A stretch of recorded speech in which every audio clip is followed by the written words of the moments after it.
Helen, মাংসটা চেখে দেখেন দিনি, নুন ঝাল ঠিকঠাক হয়েছে কি? ভালো হয়েছে, তুমি এক পিস খেয়ে দেখো। না না, আপনি খান। আরে খাও না। আমার মা সব ব্যবহার করবি। এইটা তোর মা। মা মানে কিসের মা? তুমি টাকা টাকা বিয়ে করলে আসবা আর আমাদেরকে মা বলতে হবে? তোমার লজ্জা লাগে না বুড়ো বয়সে বিয়ে করতে? গোবরে যষ্ট হয়ে গেছে এখন বিয়ে করছে। এই তুই এখনো দাঁড়িয়ে আছিস যে? বের কর মুখে খেয়ে। সরো তো। কাগজপাতিতে যা দেখছি বাড়ি মেয়ে জামাইয়ের নামেই আছে। এবার মেয়ে যদি বাপ মাকে বের করে দেয় তাহলে তো আমাদের কিছু করার নাই। আর আমরাই বাকি, আইন আদালতের কিছু করার নাই। কি বলেন ভাই?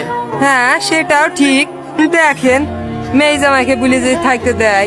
আমি থাকতে দেবো না। বুড়ো বয়সে বিয়ে করেছে, বলি কোথায় যাবে দেখুক গা। তাহলে আর কি বলবো, চলেন ভাই। যাবেন মানে? আপনি তো এই মেয়ে জামাই মীমাংসা করেছিলেন, আপনার মনে নাই এবারে ওর কিভাবে পেয়েছে? ছেলে মেয়ে তো এরকম কুকর্ম করে ফেলিছে, মেয়ের বাপ তো রাজি।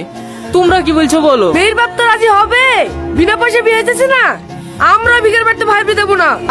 বিধুবিন তো তোর ভাইকে ডাকিস নি, ধরা পড়েছে কেন রে? ভুল করে ফেলিছে, জোরে পানা করে ছেড়ে দেবেন। 50 লাখ লাগবে, পারবি দিতে? তা কেন দিতে যাবো? মীমাংসা যা হবে তাই নেবেন। আর ভাত তো অন্য জায়গায় বিয়ে দিলে 2-3 লাখ টাকা, আর একটা বুলেট গাড়ি পাতু। পারবে না দিতে? পারলে বলেন, এক্ষুনি বাইরে বিয়ে দিতেছি। দেখো টনি ভাই, ওরা কিন্তু কথাটা খারাপ বলছে না। তুমি যদি দিতে পারো বলো, আজ কি মেয়ের বিয়ে লাগিয়ে দিছি। দেখেন ভাই, আমার তো জমি জায়গা বলতে কিছুই নাই। দুই মেয়ের বিয়ে থেকে সব করে ফেলেছি। টাকা বলতে গেলে শুধু বাড়ির জায়গাটুকু, দরকার হলে বাড়ির জায়গাটুকু লিখে দেবো। দয়া করে আমার মেয়েটুকে বিয়ে করতে বলে, নাহলে আমার মেয়েটা আমার কাউকে মুখ দেখাতে পারবে না।